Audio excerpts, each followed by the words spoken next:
उत्तर प्रदेश चुनाव में हर रोज नए सियासी समीकरण बन रहे हैं, बिगड़ रहे हैं। जहाँ एक तरफ हम देख रहे हैं कि अमित शाह पश्चिमी उत्तर प्रदेश में खून पसीना बहा रहे हैं, तो वहीं दूसरी तरफ अब अखिलेश यादव, जयंत चौधरी भी मैदान में उतर गए हैं। लेकिन एक बहुत बड़ा मुद्दा है इस चुनाव में, वो मुद्दा है पिछड़ों का। 4 बड़े ओबीसी मंत्री योगी कैबिनेट छोड़ के आए, जिसकी शुरुआत की ओपी राजभर साहब ने, उसके बाद दारा सिंह चौहान, धर्म सिंह सैनी और स्वामी प्रसाद जैसे बड़े ओबीसी नेता छोड़ करके पार्टी आए। तो पिछड़ों को लेकर के इन तमाम नेताओं का कहना है कि बीजेपी पिछड़ा विरोधी है। इस पर बात करने के लिए हमारे साथ राजभर साहब खुद मौजूद हैं। राजभर साहब, आपने सबसे पहले पार्टी छोड़ी थी और आपने बोला था गुलामी छोड़ो, समाज जोड़ो। इस बार लग रहा है कि जो अखिलेश यादव पिछड़ी जातियों के आरक्षण की बात कर रहे हैं, जातिगत जनगणना की बात कर रहे हैं, वो मुद्दा काम करेगा? देखिए, हम लोगों ने जब अलायंस की घोषणा की, दोनों लोग एक मंच पे आए मऊ के हलधरपुर मैदान में, जहां लोग आज भी याद करते हैं कि आजादी के बाद इस तरह का कार्यक्रम या रैली पहली बार हुई जिसमें 5-5 घंटे 6-6 घंटे लोगों को पैदल चलना पड़ा। और मजे की बात कि लोगों ने वहां, जब अखिलेश यादव जी थे, मैं था और हमारे साथीगण थे, जब एक एक सवाल, जैसे आपने कहा ना कि गुलामी छोड़ो, समाज जोड़ो। पहले हम अंग्रेजों के गुलाम थे, आज हम नेताओं के गुलाम हैं। हम नेता के कहने पर, जो खास तौर से पिछड़े दलित नेता हैं, उनके कहने पर हम वोट देते हैं। लेकिन वो नेता जिस पार्टी में है, उस पार्टी में उसकी हिम्मत औकात नहीं है कि अपने नेता से, जो राष्ट्रीय अध्यक्ष या नेतृत्व कर रहा है, वो अपने हक की बात करे। इस नाते हम लोगों ने नारा दिया कि गुलामी छोड़ो और समाज जोड़ो। उसका कारण देखिए, 1953 में काका कालेलकर आयोग गठित होता है और काका कालेलकर आयोग की रिपोर्ट 1903 साल में रिपोर्ट आ जाती है। वो रिपोर्ट रद्दी की टोकरी में कांग्रेस पार्टी ने रखा। फिर जब उस बात को लेकर चौधरी चरण सिंह ने आवाज उठाई, तो फिर मंडल आयोग गठित होता है 28 साल बाद, करीब 81 में मंडल कमीशन गठित होता है। और गठित होने के बाद उसकी भी रिपोर्ट आ जाती है। फिर जब उसको लागू करने की बात आई तो फिर उसको रद्दी की टोकरी में। फिर जब इस देश में स्वर्गीय बीपी सिंह जी प्रधानमंत्री बनते हैं, तो उन्होंने आवाज उठाई कि हम मंडल कमीशन लागू करने की बात किया, तो यही भारतीय जनता पार्टी हमारे लाल कृष्ण आडवाणी जी का मंडल लेके चल दिए। जब उधर से मंडल शुरू होता है कि पिछड़ों को आरक्षण की बात शुरू होती है, तो यही भारतीय जनता पार्टी का मंडल लेके निकल पड़ती है और खुला आरक्षण का विरोध करती है, यही भारतीय जनता पार्टी। उसके बाद बीपी सिंह जी अड़े रहे और अंत में सुप्रीम कोर्ट के आदेश से 27% आरक्षण लागू होता है। लेकिन आज तक उस आरक्षण का कोटा दिल्ली में कांग्रेस की सरकार, भाजपा की सरकार, जो भी सरकारें बनी, उन सरकारों ने पिछड़ों के साथ हमेशा धोखा किया।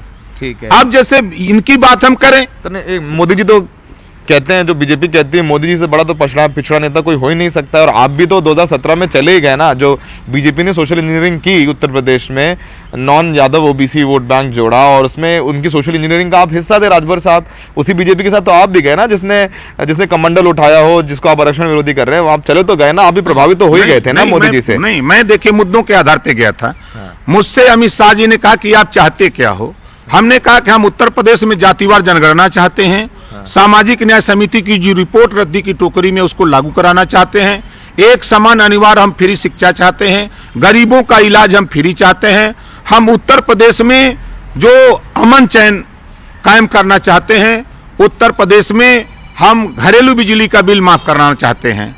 तो उस समय तो कमरे के अंदर अमित शाह जी ने कह दिया कि कर देंगे, और ये कहा कि सामाजिक न्याय समिति जो पिछड़ों का आरक्षण 27% है, उन्होंने कहा कि 2019 लोकसभा के चुनाव के 6 महीना पहले लागू कर दूंगा। मैं लड़ते रहा दिल्ली से लेकर लखनऊ तक, मुख्यमंत्री से हमारा बराबर झगड़ा होता रहा, चाहे वो पिछड़ी जाति के छात्रवृत्ति का मामला हो।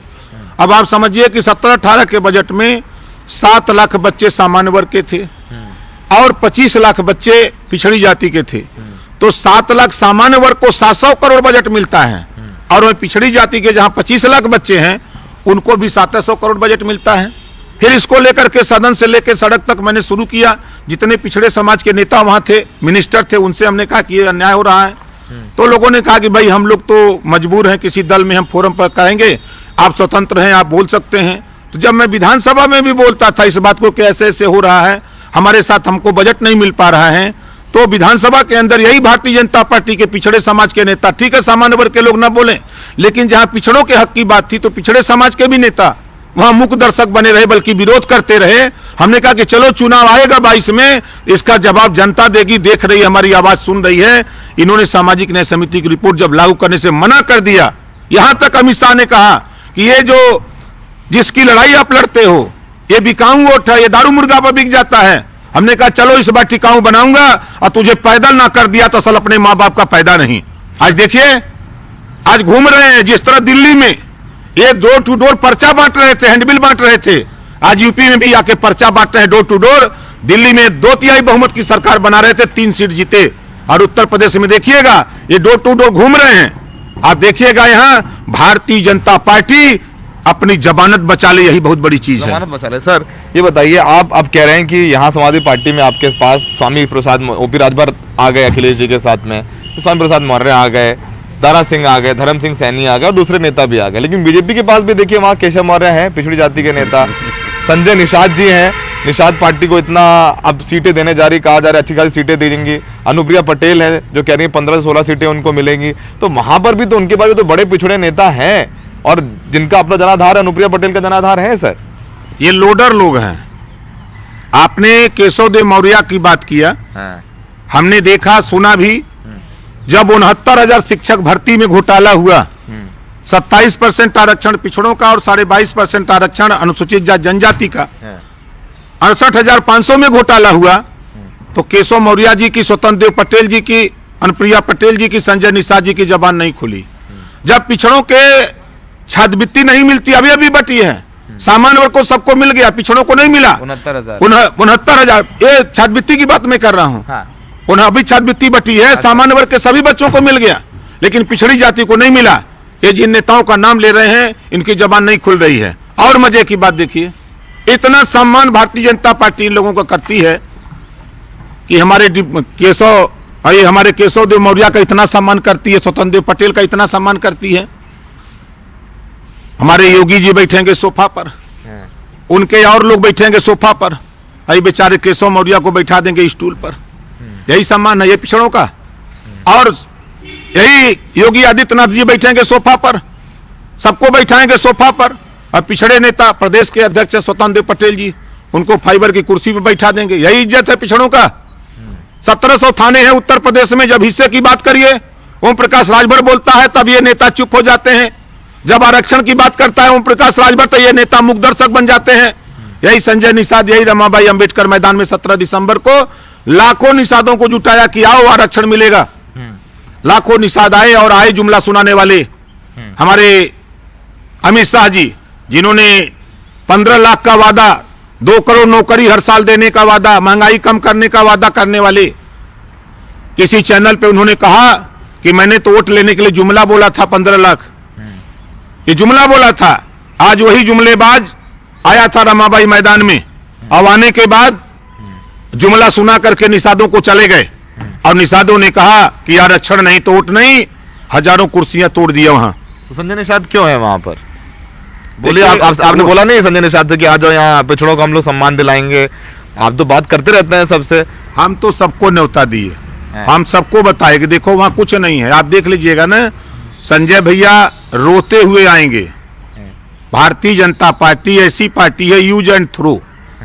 उनको भारतीय जनता पार्टी अपने सिंबल पे चुनाव लड़ाएगी, इनको नहीं मिलेगा। हाँ, अनुप्रिया पटेल थोड़ा चालाक है, वो थोड़ा चालाक है, लेकिन योगी जी ने उनको भी चालाकी उनकी भुलवा दिया। जौनपुर में उनको सीट दिया जिला पंचायत अध्यक्षी का कि आप अपनी पार्टी से लड़ाओ, और योगी जी ने ऐसा दाव चला कि अनुप्रिया पटेल बिक गई। मैं कह रहा, मेरा आरोप है वो बिक गई, और उन्होंने सीट छोड़ दिया, माफिया को दे दिया। क्यों छोड़ दिया? क्यों भाग गई आप बेशक चुनाव हार जाती, लेकिन आपको चुनाव लड़ना चाहिए, वो साबित करता कि आप बिक गई वहां। तो ये अनुप्रिया पटेल जी और संजय निषाद जी को आपने बुलाया, आया क्यों नहीं? कुछ कारण बताया आपको? ये लोग देखिए कारण क्या बताएंगे। ये एमएलसी बना दिया है संजय को, और उनके बेटे को बना दिया है सांसद। तो दोनों लोग हो ही गए, काम तो उनका हो गया। अब वो चुप मार के हुआ पड़े हैं।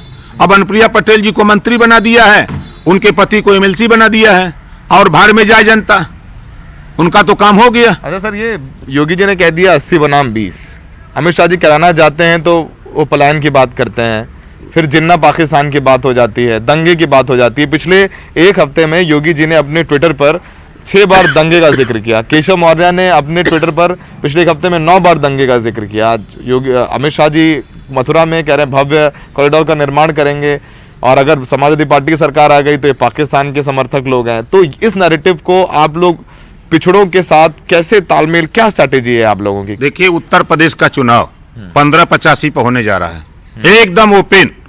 पिछड़ों के साथ अन्याय, दलितों के साथ अन्याय, अल्पसंख्यक के साथ अन्याय। अब ये गोल बन गई है पिछड़ों की।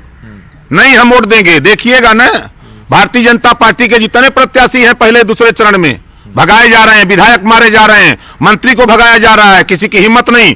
अमित शाह के सामने नारा लग रहा था जयंत चौधरी जिंदाबाद, राष्ट्रीय लोकदल जिंदाबाद का नारा लग रहा था।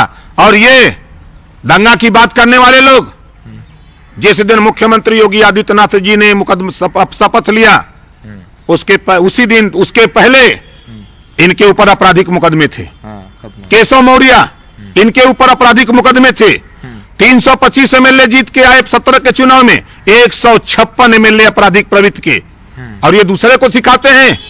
हम बुलंदशहर में वो एसएचओ की हत्या किसने किया? भारतीय जनता पार्टी ने। अभी सुप्रीम कोर्ट ने जमानत निरस्त किया है सुबोध कुमार की। हिम्मत है इनकी बोलने की। आपके संगीत सोम, कितने आपराधिक मुकदमा, दंगा कराने का मुकदमा उसके ऊपर है। ये भारतीय जनता पार्टी नहीं बोलेगी। अभी बलिया में पाल की हत्या होती है और अपराधी को पुलिस की जीप से उतार दिया जाता है योगी के राज्य में। और वहीं आप उठा के देखिए, ये पाकिस्तान की बात करते हैं ना। हमारे देश के प्रधानमंत्री माननीय नरेंद्र मोदी जी कहां गए? पाकिस्तान। नवाज शरीफ की मां का पैर पकड़े, साल भेंट किए, उसके एवरेज में उनको चाय मिली, बिरयानी खाए, लौट के आ गए।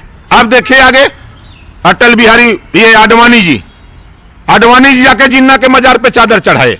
भाजपा के लोगों अगर मर्द हो तो बोलो कि ओम प्रकाश राजभर गलत कह रहा है। हिम्मत है तो आओ टीवी पर बोलो, चाहे उनके प्रवक्ता हो चाहे नेता हो। आडवाणी ने जिन्ना के मजार पे चादर चढ़ाया, मोदी जी बिरयानी खाने गए पाकिस्तान। तो पहले और नहीं, और सुन लीजिए, स्वर्गीय अटल बिहारी वाजपेयी जी समझौता एक्सप्रेस वे बस चलाए, तो उसी पे बैठेंगे भाजपाई, जाके बिरयानी खा के आ जाएंगे। ये भूल जाते हैं भाजपाई। तो ये भारतीय जनता पार्टी जब चुनाव आता है तो ये हिंदू धर्म का चश्मा पहनते हैं और नफरत की बात बोलते हैं। पलायन, योगी जी तो थे, इनके राज्य में पलायन हुआ भी। इनके राज्य में लोग छोड़ के जा रहे थे। लोग कह रहे थे कि रोजगार के लिए जा रहे हैं छोड़ के। इनके राज्य में जाए तो रोजगार के लिए जाए, दूसरे के राज्य में जाए तो पलायन होता है।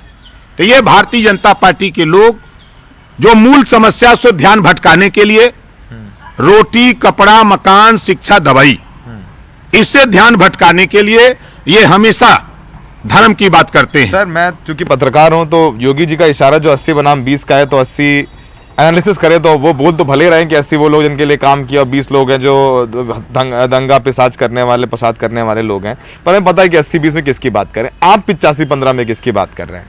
85% वो है पिछड़ा दलित अल्पसंख्यक है।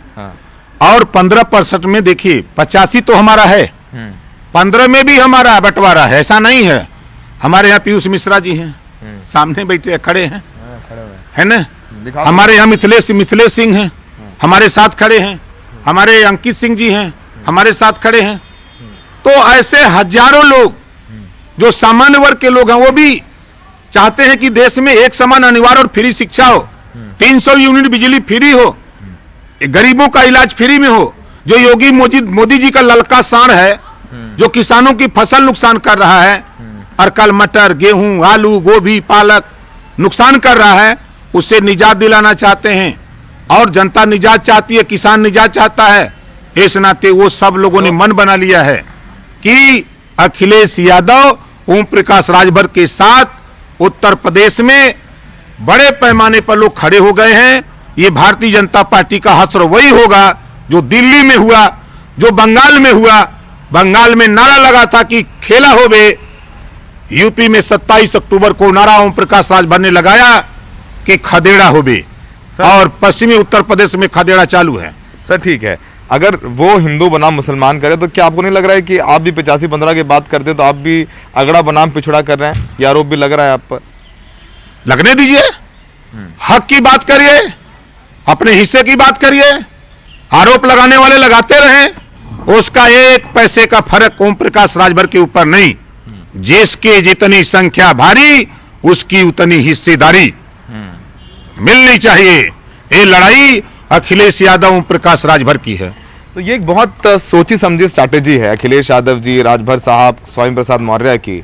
जिसकी जितनी भागीदारी उसकी उतनी हिस्सेदारी। तो जाहिर सी बात है कि इस प्रदेश में सबसे ज्यादा जो बड़ा वोट बैंक है या जनसंख्या वो पिछड़ों की है, तो उसी की बात राजभर साहब कर रहे हैं। भले अखिलेश ना कर रहे हो पर राजभर साहब तो कर ही रहे हैं, और इस गठबंधन का फेस वो भी हैं। तो फिलहाल अब जो अखिलेश यादव के गठबंधन का, सपा गठबंधन का जो कार्ड है वो पिछड़ों पर है, और ये तय करेगी जनता कि कौन आएगा। बीजेपी भी केशव मौर्य के अलावा अनुप्रिया पटेल और संजय निषाद को रोक करके प्रेस कॉन्फ्रेंस करवा रही है, और राजभर साहब जैसे जितने की वोकल हैं, हमने सुनी उनकी बातें, किस तरीके से वो डंके की चोट पे बातें कहते हैं। तो फिलहाल अब ये तो 10 मार्च को पता चलेगा, लेकिन तैयारी दोनों तरफ से जबरदस्त नजर आ रही है। सहयोगी विनीत के साथ लखनऊ में सौरभ शुक्ला, NDTV इंडिया।